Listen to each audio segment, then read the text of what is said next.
Brothers and sisters, I need you to watch this video till the end, because I promise you, if you don't, you will miss out. We know that Islamically speaking, animals can hear sounds that we cannot hear. Animals can hear the punishment of people in their grave. And it has been scientifically proven that animals can hear sounds that we cannot hear as humans. Everybody also knows that parrots, they usually mimic the sounds that they hear. Look at this Muslim brother that brought a parrot to the graveyard.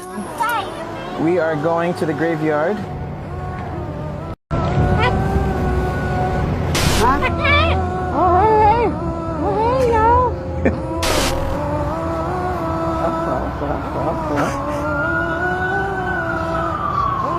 Her behavior just changed, and now she's not. Now she ain't so funny anymore.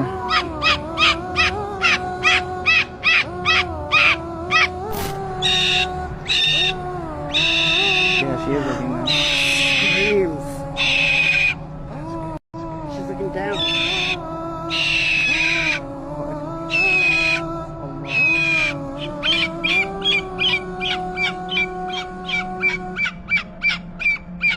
Alright, we're leaving and she is ready to leave. Go ahead. Look at her. She wants to go in the car, dude. She's gone, bro. She outie. Yeah, you want to leave. Repent today before it's too late, my brothers and sisters. May Allah subhanahu wa ta'ala protect us from the torment of